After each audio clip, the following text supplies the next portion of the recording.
Masyarakat Islam dan bukan Islam duduk bersebelahan, mereka menunggu azan untuk berbuka dan menikmati hidangan yang disajikan. Saya yakin anda juga ada pengalaman yang sama. Ini hanya berlaku di Singapura.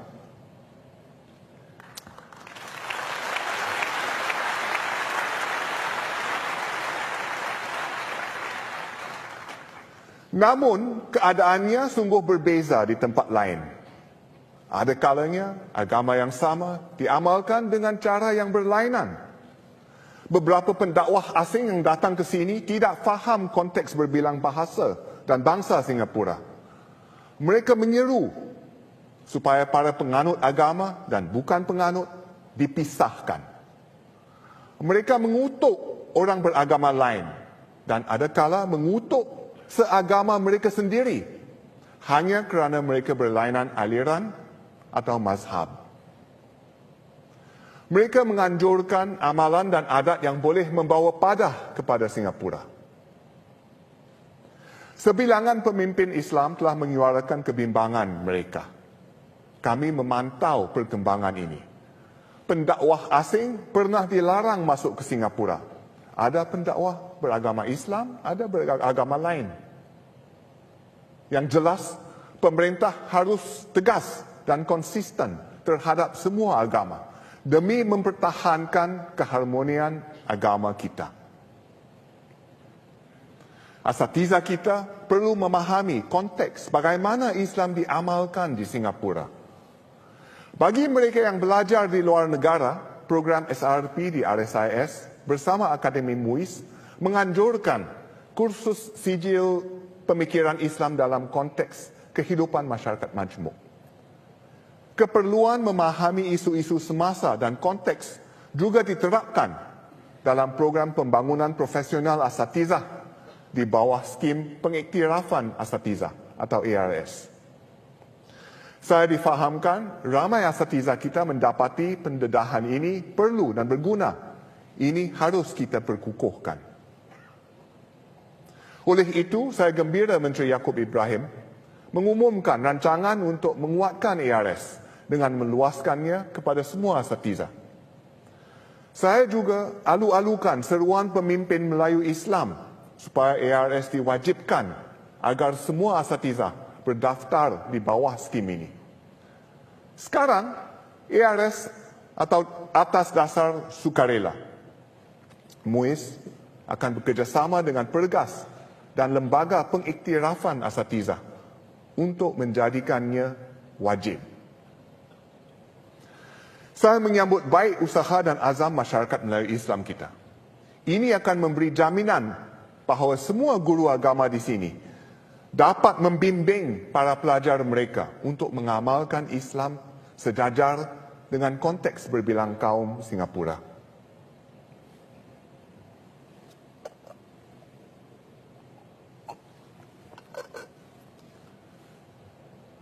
Saudara-saudari sekalian, satu lagi aspek untuk kita bina masyarakat yang bersatu padu dengan jati diri yang teguh ialah dengan rakyat merasa yakin dan percaya terhadap sistem pentadbiran negara. Termasuk peranan Presiden yang mewakili negara. Sekarang ini, kita sedang menyemak semula sistem Presiden dipilih. Mengapakah kita perlu perbaiki sistem Presiden dipilih ini? Singapura menjadi sebuah negara merdeka kerana kita mempunyai satu impian. Impian supaya setiap orang memiliki peluang yang sama, tidak kira bangsa, bahasa atau agama. Dan masyarakat minoriti ada ruang untuk mengamalkan budaya dan cara hidup mereka. Serta tidak dipinggirkan atau ditindas oleh masyarakat majoriti Cina Singapura. Dalam membina sebuah masyarakat berbilang kaum, kita faham masyarakat minoriti perlu merasakan bahawa mereka diwakili secukupnya dalam sistem politik dan kepentingan mereka dijaga dengan baik. Sebab itulah kita membentuk GRC untuk memastikan bahawa sentiasa ada anggota parlimen daripada kaum minoriti yang terpilih ke parlimen. Kini, kita sedang memberi perhatian kepada isu yang sama untuk presiden dipilih. Dahulu, semasa presiden dilantik oleh parlimen, kita boleh pastikan bahawa semua kaum di Singapura menjadi presiden dari masa ke masa. Sebab itu, mantan presiden kita termasuklah Encik Yusof Ishak, Profesor Benjamin Sheares, Encik Devan Nair, dan Encik Wee Kim Wee. Tetapi sekarang, oleh kerana presiden dipilih menerusi pilihan raya, lebih sukar untuk calon bukan Cina terpilih sebagai presiden. Jika calon bukan Cina boleh dipilih dengan sendirinya, seperti Presiden S.R. Nathan, ya memang baik sekali. Tetapi jika proses ini tidak menghasilkan presiden dari kaum minoriti dalam jangka masa panjang, ia akan menimbulkan perasaan kecewa dan resah di kalangan masyarakat minoriti. Dan sewajarnya mereka merasa begitu.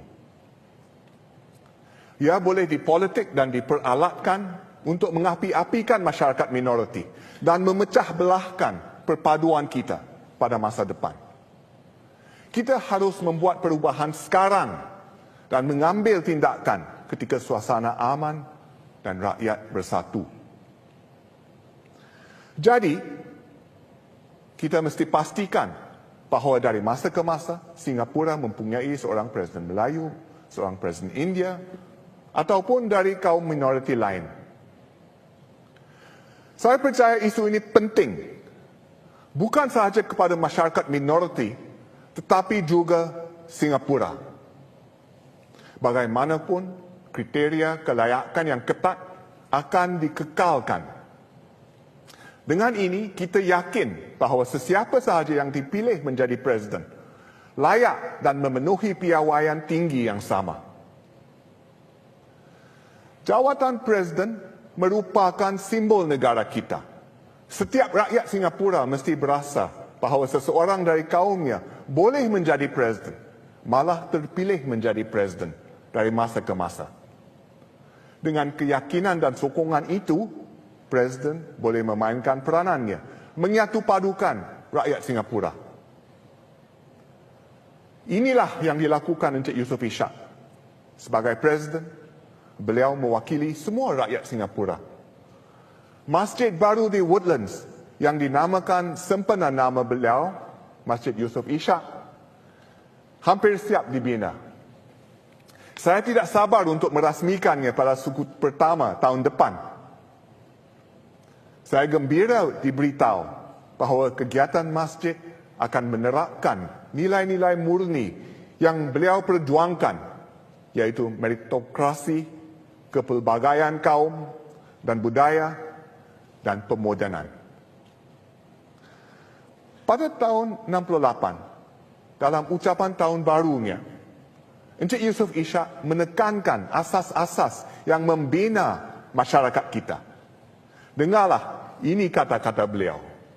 Oleh yang demikian, kita di Singapura tidak harus salah anggap bahawa berbagai bahasa, agama, budaya dan keturunan kaum itu sebagai satu batu penghalang terhadap kemajuan dan kemakmuran.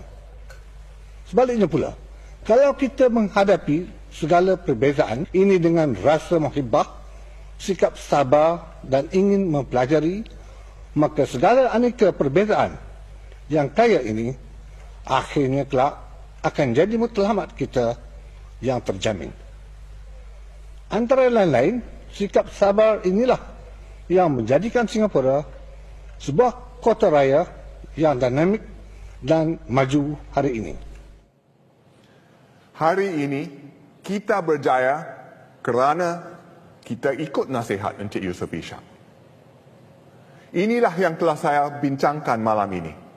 Bagaimana kita mesti meneruskan visi ini dan meraihkan kerencaman kita dengan lebih bersemangat lagi. Hakikatnya, kita hidup bersatu padu, walaupun kita tidak serupa. Bak kata pepatah, kuat lilik kerana simpulnya. Oleh itu, kita perlu terus bekerja keras, bertolak ansur dengan penuh muhibah supaya kita lebih bersatu hati. Kita juga mesti pastikan bahawa semua warga diwakili secara adil di Singapura. Saudara-saudari sekalian, inilah tunggak negara kita. Inilah yang membolehkan kaum minoriti dan kaum majoriti kita hidup dengan harmoni, maju dan makmur selama ini. Inilah sebabnya hari ini kita boleh nyanyikan Majulah Singapura bersama-sama sebagai rakyat yang bersatu padu, tidak kira bangsa, bahasa atau agama. Terima kasih.